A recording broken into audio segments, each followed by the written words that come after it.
vontade de mijar. E a gasolina passando pelo cano aqui. Pior que escutar barulho de torneira na pia do banheiro. Good morning, sir. How is going? Fine and you? Oh, okay. Let me know. Are you going to where? I'm going to Sacramento in San Francisco. Sacramento. Oh, nice. Very cool. Very cool. I have one friend living in Sacramento. Who? Gil do Vigor. Oh, I know. Chegando, Gil. Brasil do Brasil. Bom dia, Brasil!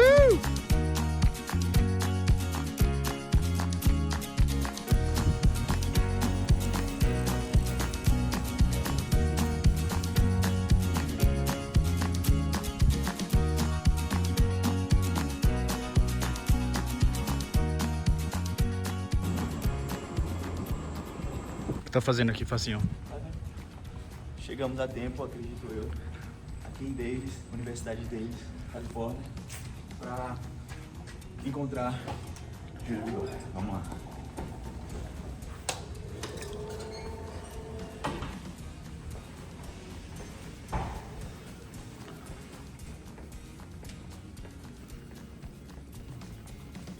Salve, salve! Estamos aqui na Universidade de Davis, Departamento de Economia, à procura do nosso vigoroso. Cadê você, Gil? Por onde estás?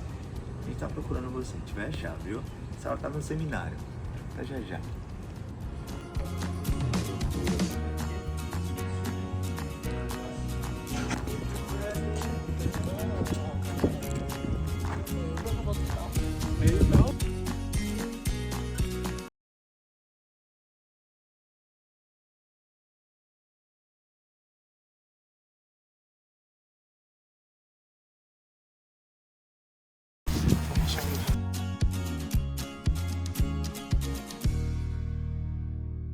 Achamos! Achei! Meu irmão, você é grande, do tamanho do Brasil, e tava difícil de achar o homem. E encontrei em Davis. Encontrou aqui em Davis. Muito obrigado, meu amado, por estar aqui. Tá mostrando um pouco da educação pro Brasil, que é tão importante. Tem ali um grupo ó, se formando agora também. E aí aqui é isso, é a universidade, todo mundo estudando. Um dia vai ser eu ali me formando. Vai. Tá ansioso? Olha, um pouquinho, mas ainda tem uma defesa que vai ser em setembro, então eu tenho que me preparar bem. E aí, basicamente, eu estava apresentando para conseguir introduzir e pegar feedbacks, né? Meio como é que tá, se estão bons, se tá no bom, onde é que eu melhoro, onde é que eu não melhoro. Mas acho que tá andando direito. É uma qualificação, assim? É uma qualificação, exatamente. Basicamente a qualificação. Estou animado para poder seguir e conversar, né? Porque é um assunto muito importante para o Brasil, que é... Tem a ver, então, o seu PhD com o Brasil? Então, é tudo Brasil. Basicamente, eu vejo de que forma a educação é um mecanismo de proteção para o jovem que está em situação de vulnerabilidade, jovens pretos. E eu tento ver vários fatores que influenciam, por exemplo, a jornada infracional, criminal do jovem, até ele se tornar adulto, e o que é que pode ser feito para retirar o jovem do crime, de fato. Você sofreu na sua infância com isso, com amigos, com pessoas próximas? Muito. Que estavam envolvidas com crime? Muito, porque quando a gente é jovem, a gente sabe, né? Que jovem não pensa muito, isso é uma verdade. E eu tento mostrar que realmente a gente precisa trazer essa informação para o jovem para que ele consiga mudar e se conscientizar do risco que é, de como é importante você ter retorno através da educação. Mas eu tive a oportunidade, inclusive, de conversar com esses jovens. Porque é interessante como hoje em dia todo mundo fala o jovem está cometendo uma infração e tem que ser punido, No Brasil a gente não tem essa visão, né? Tem uma visão mais de integrar socialmente. E eu falei, eu quero conhecer esses meninos. E eu fui lá. E me surpreendi muito, porque, por exemplo, eu lembro que eu estava conversando com um, que ele falou assim, meu tio, o senhor é importante, não é? Eu disse, não, eu não sou importante, ele é sim. Você é importante. Eu digo, eu não sou importante, só você é importante, tio, você é importante. E eu também quero ser importante. Só que na minha cidade, na minha rua, não era. Eu vi as pessoas baterem na minha mãe, eu não tinha dinheiro para comprar o que eu queria. E no crime, eu me tornei importante. E a única coisa que eu queria era ser importante. E aquilo me doeu muito, porque tem muitos jovens no nosso país que eles não conseguem enxergar as oportunidades através da educação.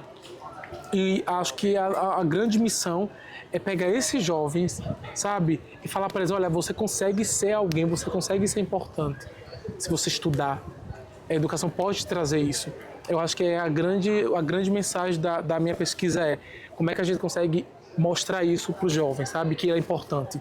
E que também tem um custo muito alto se ele seguir um caminho diferente do que ele deveria seguir através da educação. Os seus dados são totalmente de brasileiros, Isso. de adolescentes? Exatamente. Foram dados que foram conseguidos, obviamente, né, nessa questão toda de sigilo, a gente tem que fazer tudo isso, mas aí eu desidentifico, mas eu tenho informação sim de todos os jovens que passaram por alguma medida, né, de socioeducação no Brasil, em Pernambuco especificamente, e eu consigo saber os jovens que tiveram essa medida, qual foi o tipo de infração que o jovem cometeu, qual foi o dia que ele entrou, o dia que ele sai. Então eu tenho precisamente essas informações e eu consigo saber, por exemplo, aqueles jovens que tiveram um amigo que foi assassinado, que não foi assassinado, qual foi o ano disso, e aí eu consigo realmente fazer uma análise muito ampla em cima disso, né, da educação, de choques mais violentos, né, como o homicídio de um amigo que estava na sua sala, e como é que isso desemboca na presença desse jovem numa medida socioeducativa. Interfere em muitas coisas,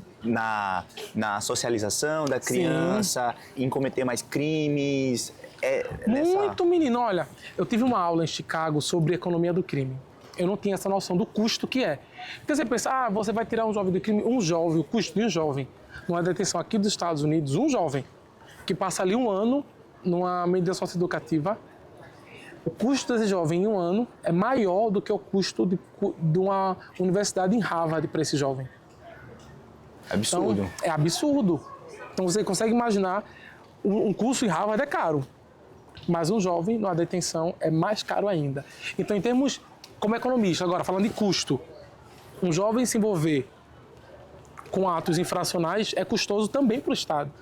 Então, se você consegue tirar o jovem do crime, não só você tem a questão social, que você muda, mas também a questão de economia, que existe uma redução de custo para o Estado. Então, por esses dois lados, por essas duas perspectivas, é super importante a gente trabalhar isso e verificar de que forma a gente consegue ajudar os nossos gestores a fazer com que o jovem identifique e realmente se retire desses caminhos, que muitas vezes é por causa de um amigo, é uma falta de atenção, às vezes é a roupa da moda. Na saúde pública, a gente diz que quando a gente vai para o preventivo, é a melhor opção para você postergar algo ruim que vem acontecendo lá na frente. Uhum. A gente consegue ver o Brasil hoje fazendo isso? Quais meios você acha que isso acontece realmente efetivamente e o que pode ser melhorado? Então, isso é super interessante, né? Porque eu acho que a gente muitas vezes fala assim, vamos resolver um problema. Se você consegue evitar o problema, é o melhor dos mundos. Então, a gente sabe que os jovens no Brasil estão sendo assassinados, que eles estão se envolvendo com atos infracionais, que eles estão seguindo um caminho que a gente não quer. O Brasil tem muita violência, infelizmente, também vindo da alta desigualdade que tem no nosso país.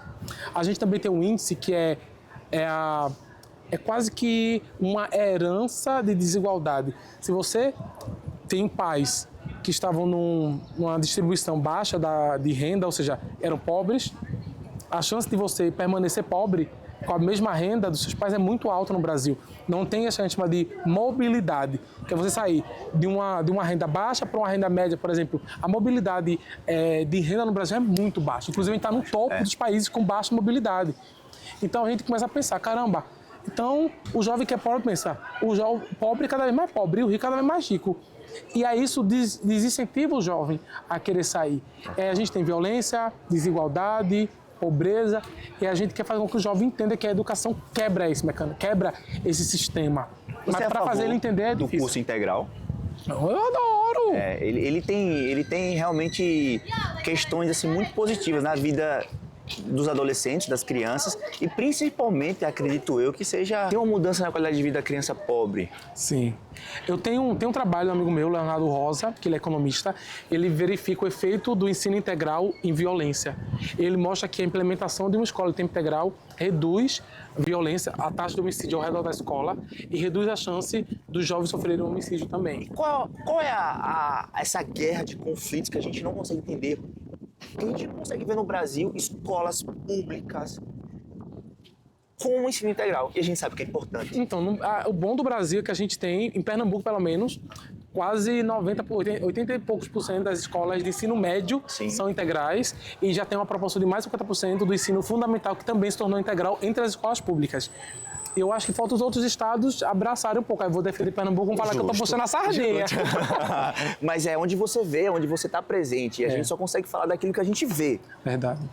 E aí tem até uma distribuiçãozinha super interessante, mas aí os estados ao redor começaram também a implementar, mas eu acho que é super importante entender que o jovem ele precisa isso.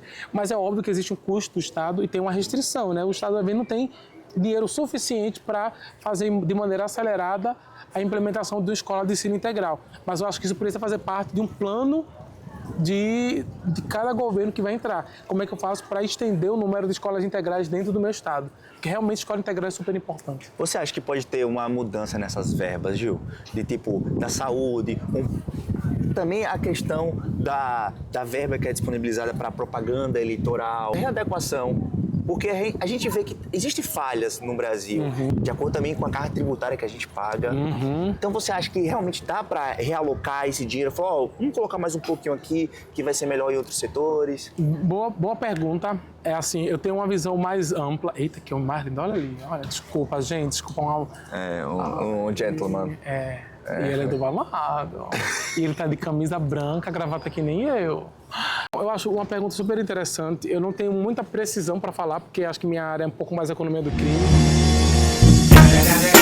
Mas eu tenho uma visão mais geral como economista e eu acho que existe ainda uma falta de eficiência no Brasil em termos de alocação de recursos, que é justamente, a gente sabe que o recurso é escasso.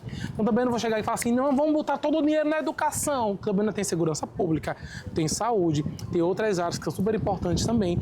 Então não dá para dizer que tem que tirar tudo e colocar na educação. Por mais que a educação seja um dos principais pilares que faz com que o país ele consiga se desenvolver, que é investir em educação. Mas eu acho que falta ainda uma ineficiência alocativa de recursos que dá para fazer uma melhor redistribuição.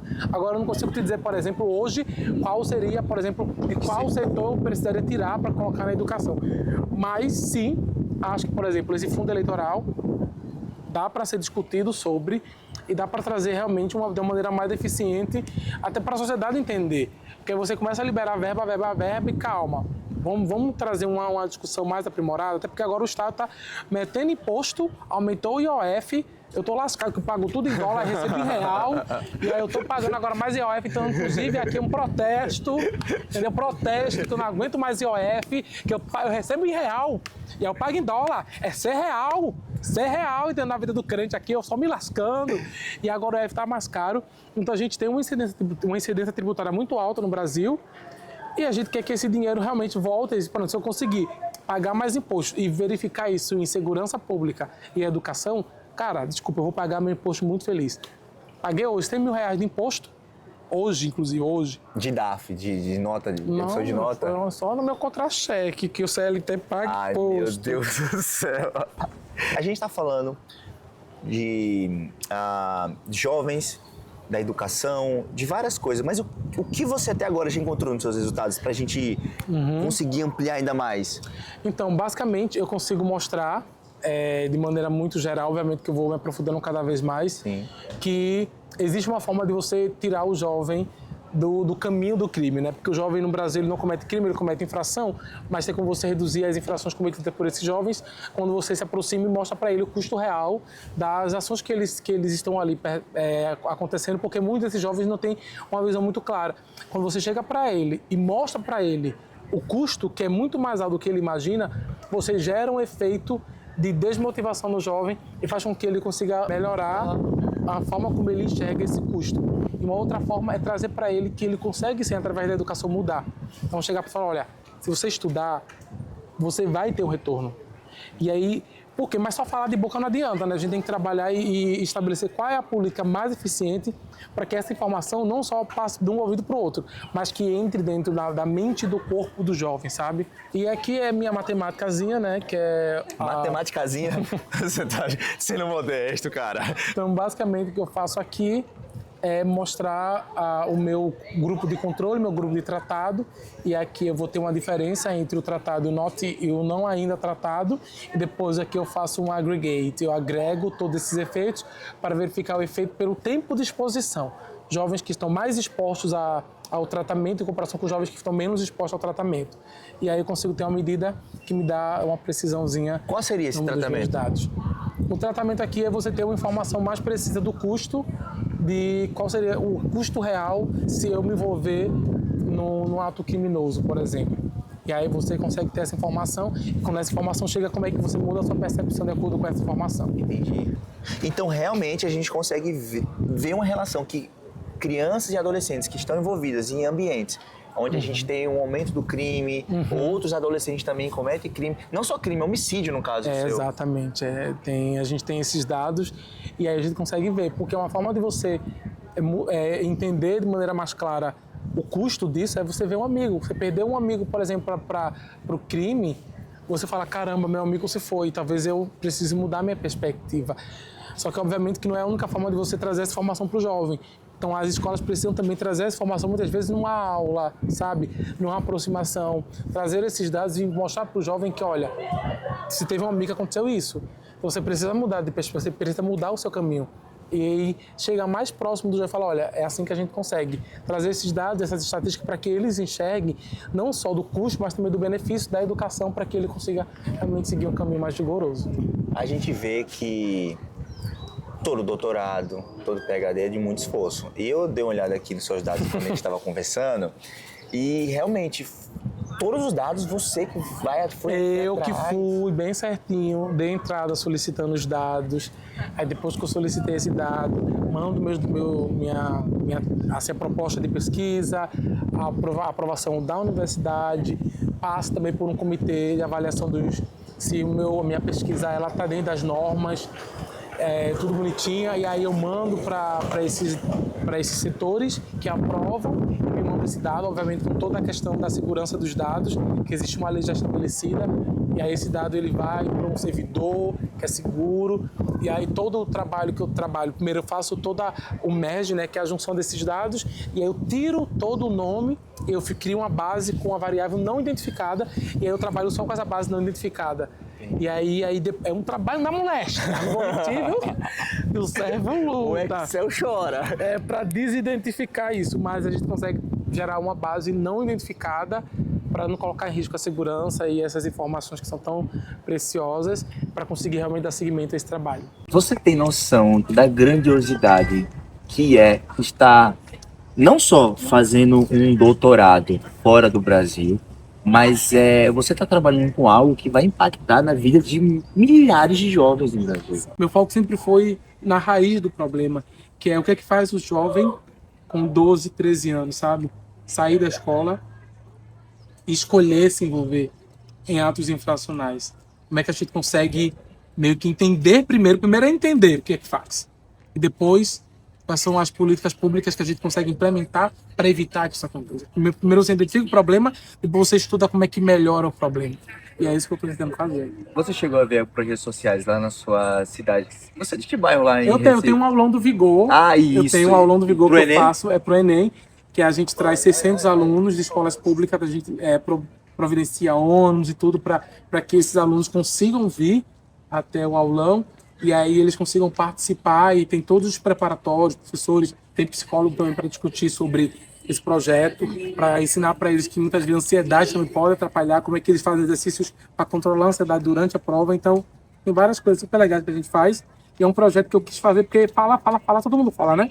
Mas eu queria muito fazer. Mexeu doce, isso mexeu doce! Isso é mexeu doce. Valeu, mexendo o meu doce. Cara, eu fico muito honrado mesmo, Gil, de saber que você tomou essa decisão na sua vida. Porque você poderia muito bem ficar de boas. Eu queria estar na Austrália agora, não vou Por que na mentir. Austrália? Porque tem golfinho. Meu sonho é nadar com golfinho. Ai, meu sonho. Ai, meu Deus do céu. É o meu sonho. Aí, mas não vou mentir pra você. Hoje não, hoje eu tava bem tranquilo pra apresentar, mas teve algumas apresentações que eu ficava assim, meu Deus, o que eu tô fazendo aqui? Eu ficava pensando assim, eu poderia estar na Austrália. Poderia estar na Austrália nadando com golfinho. Hoje eu não pensei, não. Foi a primeira vez que eu apresentei sem ter esse sentimento que eu poderia estar nadando com os golfinhos. Eu acho que é porque tá avançando tanto o trabalho que você começa a ter mais segurança, né? Eu vou te provocar. Você acredita que se não fosse o Big Brother, você estaria aqui hoje? Acredito, porque eu passei no PhD antes do Big Brother, né? Eu não sabia disso. Foi. Eu apliquei em dezembro, o resultado saiu em janeiro. Eu estava, inclusive, no pré-confinamento. E aí, eu entrei na casa 25 de janeiro, o resultado saiu dia 20. Eu fui confinado dia 15. Então, eu fiquei 10 dias. Durante o confinamento, saiu minha aprovação no PhD em 13 universidades. Só que aí, como minha mãe não tem acesso ao e-mail, que ela perdeu a senha, e aí ela só descobriu em fevereiro. que era também tá ali no limite para dar o aceito, inclusive. Mas eu fui aprovado antes de entrar no Big Brother. Então eu sabia que estaria aqui. Agora é óbvio, para todo mundo de casa, que não seria com a facilidade que eu tenho. Que ao mesmo tempo que é mais difícil para mim, porque eu preciso dividir o meu tempo, e aí eu trabalho na madrugada, e aí eu que luto para conseguir dar conta do tempo e tudo mais. Ao mesmo tempo, facilitou porque eu não tenho toda a questão de renda, né? Eu posso viajar, posso ter uma casa confortável, eu tenho uma impressora dentro de casa que eu posso... eu quero ler um artigo, pum, imprimir. E aí eu não preciso me preocupar de ter que pagar para imprimir o trabalho. Eu consigo ter o trabalho impresso, que parece besteira, mas faz toda a diferença para um pesquisador. Então são facilidades que para mim é muito importante ter, sabe? E aí que me faz ficar muito feliz também. Você lá, quando pegava ônibus para ir para a universidade, você fez o UFP? Você fez O UFPE? O UFPE? Olha só. Você foi cotista? É porque assim, eu fui cotista, né? Mas naquela época do meu vestibular era diferente. Aluno de escola pública, ele não tinha uma cota, ele tinha um acréscimo de 10% na nota. Em Pernambuco era assim. Era. E era a forma de você poder beneficiar aluno de escola pública. E aí no ano seguinte veio a cota de fato. Mas em todos os cenários, para mim foi uma bênção, porque eu consegui ser aprovado e consegui acesso à universidade através dessas políticas inclusivas, né? Como a cota, que era o primeiro estilo de cota que foi implementado para eles testarem como é que funcionava, e no ano seguinte eles implementaram de fato a cota. Que literalmente mudou a vida de muitos brasileiros. Isso aí é inegável. Você aceitava a sua condição quando você saía de casa, pegava aquele ônibus lotado e ia para a universidade? Qual era o seu sentimento? Era assim, do tipo, isso aqui tem tempo para acabar, isso aqui tem validade. Nossa, eu primeiro me achava, né? Estudo na federal. Isso é um sentimento gostoso para quem é pobre. O que se passava, o seu mindset? Então, era interessante. Eu pensava assim, nossa, eu vou conseguir mudar a vida da minha família. Acho que sempre foi o meu foco, assim, conseguir mostrar para a minha família de que com a educação tudo é possível. Tanto que durante o meu mestrado e doutorado, minha mãe decidiu voltar a estudar, minhas irmãs decidiram fazer faculdade, e tudo isso porque eu mostrei para ela que a educação era um mecanismo importante. Hoje minha irmã está fazendo a segunda graduação dela, está fazendo em letra, formada em pedagogia, agora está fazendo letras porque elas entenderam. A educação sempre foi muito... Minha mãe sempre falou muito sobre a educação, mas chegou um momento que ela entendeu tanto a importância que ela mesma passou a estudar. Então, para mim, era isso, esse era o sentimento. Eu quero mostrar para minha família que estudar é importante. Justo. Meu pai falava que o homem, ele é só homem com caneta na mão. Tem que ter uma caneta. Tem que ter a caneta, que é a formação. Me diz uma frase, Gil, para eu guardar no meu coração, para todo mundo do Alface poder ver e se inspirar. Vai parecer uma frase bem clichê, gente, mas é verdade. A educação salva. E acho que é isso, acho que é a frase que eu tenho. A educação me salvou, acho que salvou minha família e salva milhões todos os dias. Tem gente que fala, não, mas acredite em mim, a educação ela salva. Salva, muito obrigado por ter participado aqui. Você é sempre muito amável comigo, viu? Eu tenho um carinho muito grande por você, Gil. Muito. Foi incrível quando eu te conheci, sua energia, a sua honestidade, o seu caráter, olho no olho, e saber que tá falando a verdade. Eu lembro que a gente estava em uma festinha, logo depois do Big Brother, você me chamou no canto para me dar um conselho. Para eu tomar cuidado com as coisas que eu tenho que fazer, com quem eu poderia, sabe? Ricardo, fique muito atento. Não faça isso aqui que não vai ser legal para sua imagem. Não fica bebendo na festa, isso não vai ser legal. Se preserve, porque tudo parece que vai acabar. Hoje é o último dia, mas não é. Você tem que construir uma carreira. E eu não esqueço disso. Eu não esqueço. Obrigado. Obrigado, eu. Seremos em breve. Viu? Agora vamos cachorrada. Bora. Gilberto José Nogueira Jr., PhD in Economics, presented by Professor Diana Moreira.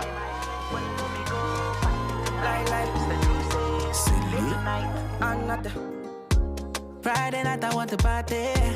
Me and my people we go celebrate. No bad vibes, we be chillin', we just the jubilate. When the sun comes that I want to party. Decided the reality shows, and I'm so surprised to see Gil do Vigor and here do PhD. Yes. So excited to see like you enjoy the city. I did see. He said that he would like to see. My name is Alface. It's like lettuce. It's a lettuce. It means lettuce. Yes. There is lettuce. That's California. Everybody feeling irate. Every day it's about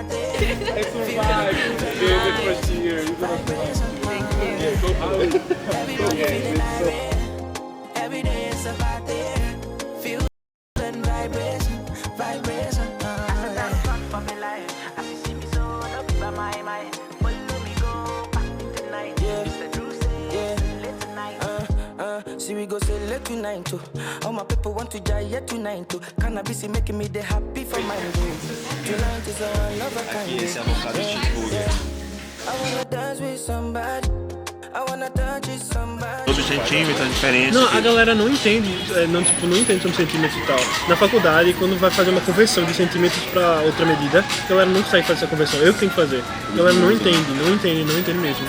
É outra medida que eles usam, tá ligado? Tem uma Como dificuldade. é aquela de litro lá? Isso aí é difícil, velho. Never. Não, eles não usam É litro, flows, eles usam flow, FL. ounce. Ounce, ela falou Ounce, ounce é? pra ele. Ah, foi ounce que ela ela falou falou. 16 ounce ou 20 Sim, ounce. sim, 24 Ele falou o hours. quê? Foda, velho. Foi aí, é $16? Foi. É $16? Aí você, não.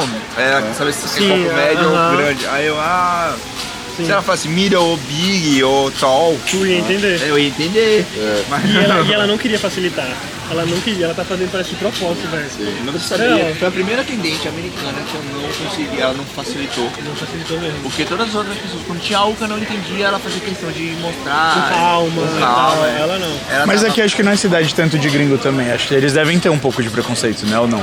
Tipo meio localismo, assim. Eu acho que eles não recebem muita gente, não. Deve ter. Eu também tá no Texas agora, eles estão assumindo muito calma. Mas se bem que é cidade universitária, né? Então os caras tinham que ser totalmente abertos. Exatamente. Por ser tipo uma área da universidade, eles deviam estar tipo já Muito com abertos. isso. Mas assim, I understand very well. Mas tem horas que dá um bug, assim, foi perder. Calma. A gente tava conversando com um cara, ele tava usando muito o termo egg. Egg? Egg. Aí eu achei que era de ovos. Só que assim, na egg? verdade Deixa eu falar isso. era de abreviação de agricultura. Era isso, né? Pode crer. Era Equality... Putz, isso aí é o tipo o nome de um curso, tá ligado? é. Tipo Ciências Sociais que fala CISO. Pode É, crer. aí ele usava muito egg. Aí eu falei, mano, egg de ovo mesmo. Porque ele era da agricultura. Aí depois eu falei, não, dá pra entender que é agricultura. Aí eu, Faz sentido. Aí tudo fez sentido, mas até você pegar o time na parada ali é meio complicado. Mas flui. Sim. Mas flui. E eu gosto de desafio. E aqui tudo você tem que dar tip, né, velho? Tudo você tem que dar gorjeta. Tudo gorjeta é pra tudo, velho. Você vai pegar uma água, assina aqui o papel. Gorjeta tem que dar, velho. É loucura isso. Não Você reparou acredita isso? que até hoje eu nunca dei tip? Pronto, Eu não tu lembro assinou o dia. tu assinou o papel agora. Foi. Tu não deu tip. Não. Mas tu só assinou. Mas lá no papelzinho tem escrito pra dar o tip. A Ah, gorjeta. é? Xuxa tá bravo com nós. Então, Oi, faz só culpa. eu faço. Culpa de alface. Então tá explicado. Não, mas esses que. Não, tipo, esses que você pede em pé, eu geralmente também não dou. Tipo, que não vem servir, entendeu? Quando vem tipo garçom aqui, a gente dá. Tá Não é, ligado? não é tão mal visto você não dar tip pra esse tipo assim. Mas o que A acontece? pessoa que tá te recebendo ali na hora pra fazer o Pega pagamento. você tem que ir lá pedir em pé. Pra que você vai dar tip, entendeu? Mas se bem que eles fazem aqui, né? Tem- Ah, mas é, não serve, é. ele só vem. Eu tipo assim, em Miami agora eu fui pra comprar uma água, pô, $14 a água. $14. É galão? Não, era tipo assim, água. E aí eu dei tip ainda, tá ligado? Porque, tipo, eles me deram pra assinar, eu disse, vou dar tip pra não sair como... Cara, é praticamente Rude. obrigado. É praticamente obrigado. Você é praticamente obrigado. Isso é loucura. Você acabou de usar rude como inglês, no português. Quando você fala inglês lá no Havaí, você troca também algumas palavras em inglês e em português ou não? Sim, acontece direto. É? Em inglês e em português eu fico misturando as palavras. Aí a galera fala, "Ei, você falou Às vezes, tipo, eu falo português com a galera, Thiago, não tô entendendo. Eu, eita, troquei de língua, foi mal. Aí eu volto pro inglês. Acontece muito, né? Principalmente se eu tô falando tipo, com alguém no WhatsApp, né, em português, e aí eu tô com algum americano do meu lado. Aí eu falo, ei, tu lembra daquilo, não sei o que, não sei o que. Aí a galera, que tá falando o que, Thiago? Não tô entendendo. Aí eu, eita, porra, é porque eu tava mexendo no celular falando em português, tá ligado? É automático, pô. É loucura, loucura. Mas você se sente perdido em algum idioma assim? É, eu não me sinto perdido, mas... Do tipo, poxa, tô errando aqui, tô assim muito aqui. Tipo, pra ser bem sincero, os americanos eles erram muito. Muito. A gente estudou, tipo, inglês mesmo, sabe mais que esse brincar. Juro a você. Tipo, gramática, eles falam muito errado. Meus amigos, tudo americano. Mas é igual a gente no Brasil, isso, né? É, porque a gente não liga, costume. é costume. Pode pá. Pode parar, todas essas gírias, tá ligado? Então, tipo, eles não querem saber de falar perfeito, tá entendendo? Então, tipo, às vezes você tem essa noia, né? Noia, Isso, na cabeça. Tipo, eu quero falar que meus americanos e tal certinho, mas eles não falam perfeitamente. Tá entendendo? Ninguém.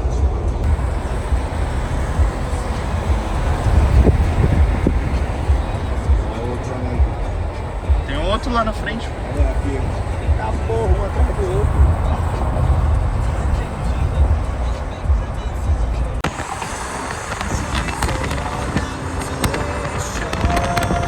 Não, sujamente não. Oi?